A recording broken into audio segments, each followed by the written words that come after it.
इससे Nipah virus क्या देश के लिए अब एक नया खतरा बन रहा है?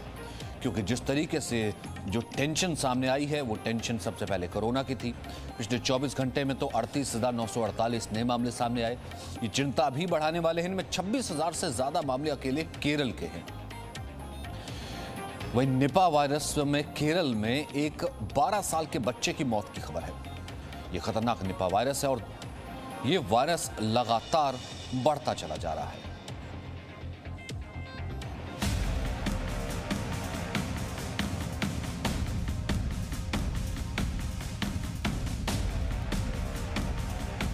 कोरोना की मार झेल रहे केरल पर एक और मुसीबत आ गई है। इस मुसीबत का नाम है निपाह। केरल के कोझिकोड जिले में निपाह वायरस से संक्रमित 12 वर्ष के एक बच्चे की मौत हो गई। इस खबर के सामने आने के बाद से ही केरल में हड़कंप है। कोझिकोड प्रशासन कॉन्टैक्ट ट्रेसिंग में जुट गया है। केरल की स्वास्थ्य मंत्री वीना जॉर्ज ने बताया कि फिलहाल बच्चे के संपर्क में आने वाले लोगों को ढूंढ करके उन्हें मेडिकल कॉलेज में शिफ्ट कर दिया गया है।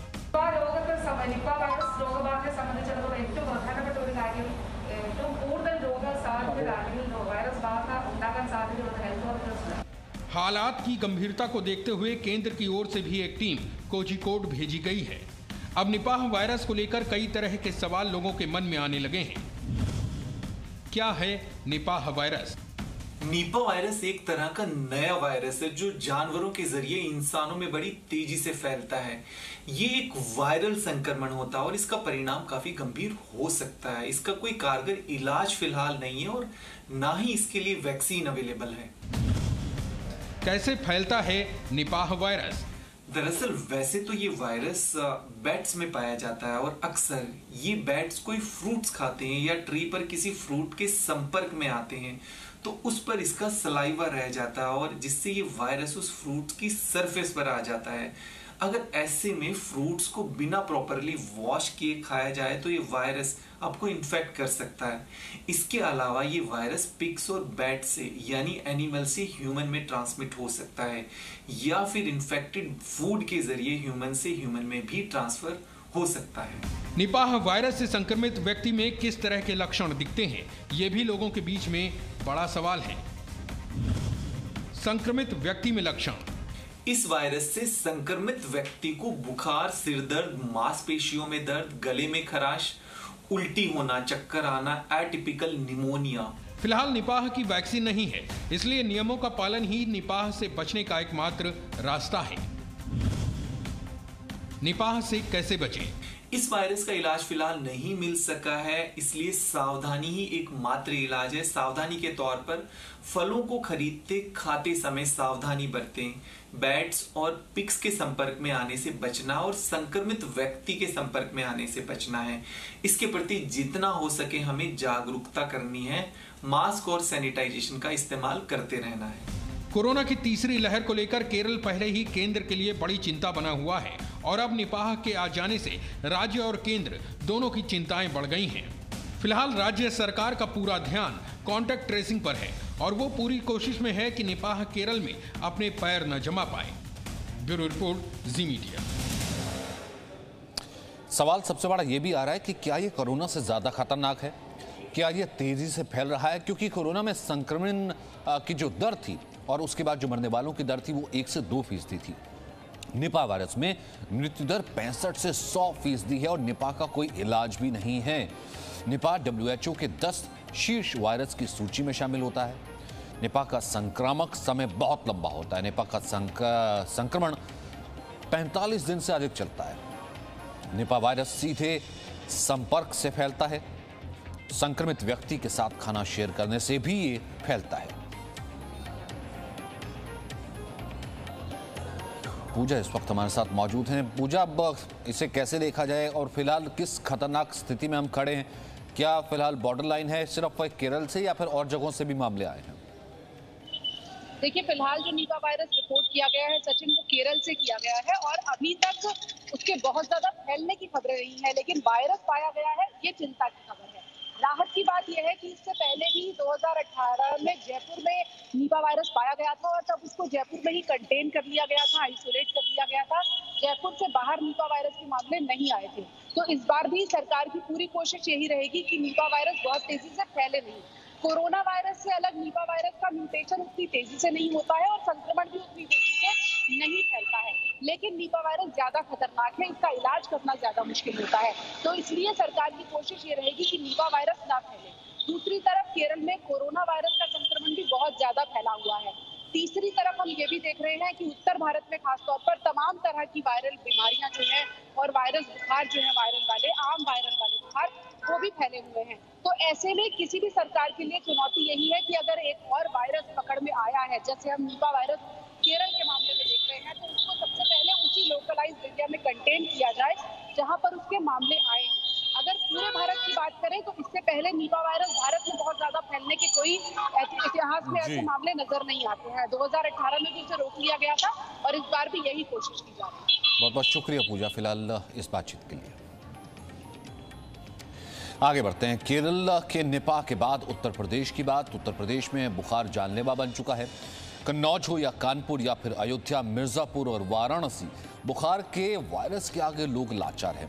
सिर्फ फिरोजाबाद में अब तक 50 लोगों की मौत की खबर है। डेंजरस डेंगू और वायरल फीवर के आगे लोग किस कदर लाचार हैं, ये समझने के लिए जी न्यूज़ की टीम भी फिरोजाबाद पहुंची। हमने अस्पतालों का मुआयना भी किया और फिर ऐलान नगर की गलियों तक भी जहां पहुंचे, जहां डेंगू के सबसे ज्यादा मामले रिपोर्ट हो रहे हैं। मेडिकल प्रशासन लापरवाही है यहाँ पर। बस इनको बेचैनी हो रही है बहुत ज़्यादा और सिर में दर्द और हाथ पैर एकदम लटक गए हैं। गोद में बीमार लाडला, चेहरे पर बेचैनी और मायूसी, तस्वीरें कलेजा चीर देती हैं। उत्तर प्रदेश में बुखार मौत बनकर टूटा है। फिरोजाबाद में डेंगू और वायरल फीवर जानलेवा बन चुका है। सिर्फ फिरोजाबाद में ही 50 लोगों की मौत के बाद हड़कंप मचा हुआ है। फिरोजाबाद के ऐलान नगर में डेंगू का डंक घर घर के लोगों को डस रहा है। फिरोजाबाद में पिछले कुछ दिनों से डेंगू और वायरल फीवर के केसेस लगातार बढ़ रहे हैं। फिरोजाबाद के जिन जगहों में सबसे ज़्यादा डेंगू के केसेस देखे गए हैं, उनमें से एक ऐलान नगर है। हम इस वक्त ऐलान नगर में ही हैं और आपको हम दिखाएंगे कि यहाँ पर सबसे ज़्यादा डेंगू के केसेस क्यों आ रहे हैं और इसकी रोकथाम के लिए प्रशासन के स्तर पर क्या कोशिशें की जा रही हैं। ऐलान नगर में डेंगू बीमारी महामारी की तरफ फैली हुई है। कई घरों में डेंगू के मरीज हैं। ये 10 साल की प्रियंका है।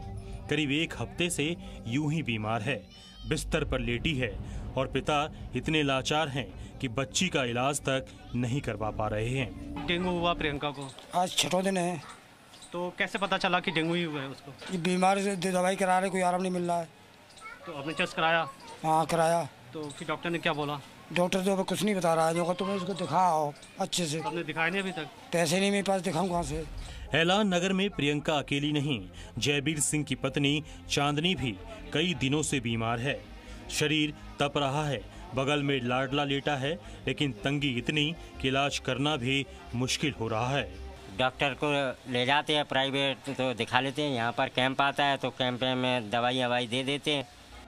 ऐलान नगर की गली गली में डेंगू के मरीज मिल रहे हैं, लेकिन इलाके की हालत देखकर समझा जा सकता है कि क्यों ऐसे इलाके वायरल फीवर और डेंगू का ठिकाना बने हुए हैं।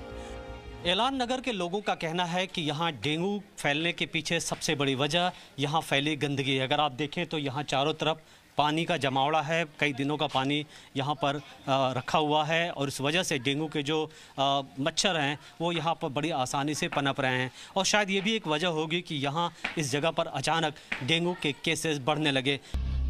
इन गलियों से निकलकर हम अस्पताल भी पहुँचे, जहाँ हालात कम भयावह नहीं थे। डेंगू के मरीज अस्पताल के चक्कर लगा रहे थे।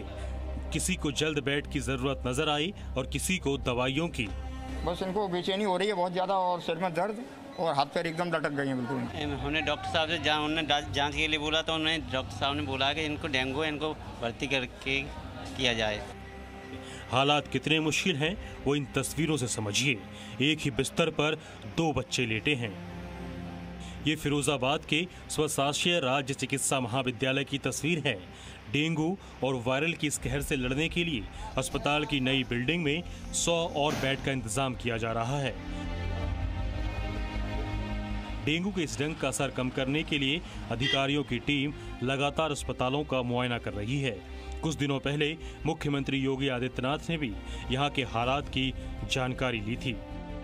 जिस दिन माननीय मुख्यमंत्री जी आए उस दिन भी 186 केसेस थे, तो इसको सारा लगभग अब बढ़ गया, लेकिन शासन से बहुत मदद मिला है। मरीजों की मदद के लिए अस्पताल में कई काउंटर्स भी लगाए गए हैं। ये डेंगू से और मलेरिया से रिलेटेड दवाइयाँ हैं और नॉर्मल बुखार, फीवर वगैरह, कोल्ड वगैरह के लिए बच्चों के लिए स्पेशली दवाइयाँ हैं यहाँ पे। सबसे ज़्यादा बच्चे आ रहे हैं, मिनरल्स के लिए भी। सबसे ज़्यादा बच्चे आ रहे हैं। हाँ, सबसे ज़्यादा बच्चों के लिए स्पेशली वार्ड बनाया हुआ है। डेंगू के इस खतरे से निपटने के लिए प्रशासन शहर की साफ सफाई पर खास ध्यान दे रहा है। कीचड़ वाली गलियों में साफ सफाई और सैनिटाइजेशन किया जा रहा है और लोगों को पानी इकट्ठा न रखने की सलाह भी दी जा रही है। फिरोजाबाद प्रशासन के मुताबिक फिरोजाबाद में फैले डेंगू और वायरल फीवर की रोकथाम के लिए बड़े स्तर पर कोशिशें की जा रही हैं। लोगों को जागरूक किया जा रहा है और कई जगह दवाओं का छिड़काव किया जा रहा है। लोगों से कहा जा रहा है कि अपने कूलर्स में पानी को जमा ना होने दें और साथ ही साथ जहां पर कई दिनों से पानी जमा है उसे हटाने की बात की जा रही है, उसे साफ करने की बात की जा रही है। फिरोजाबाद में शासन प्रशासन की पूरी ताकत झोंकने के बाद भी हालात फिलहाल बेकाबू नजर आ रहे हैं और बीमारी और मौत का आंकड़ा बढ़ता जा रहा है। मनीष शुक्ला, फिरोजाबाद, जी मीडिया। उन सरकारी आंकड़ों के मुताबिक उत्तर प्रदेश में बुखार के हजारों मामले सामने आए हैं, जिसमें 409 डेंगू के मरीज हैं। गोंडा में बुखार के 4000 से ज्यादा मामले हैं। बात करें इटावा की तो यहां करीब 5500 मामले हैं। ये वो मामले जिन्हें तेजी से बुखार है। फिरोजाबाद में डेंगू के 49 मामले हैं। 50 से ज्यादा लोगों की बुखार से मौत हो चुकी है। 540 लोग अब भी मेडिकल अस्पताल में भर्ती हैं। कानपुर के एक ही शहर में, कानपुर में ही केवल 30 मरीजों की पुष्टि हुई है। Presenting B News app available on Google Play and App Store. Download it now.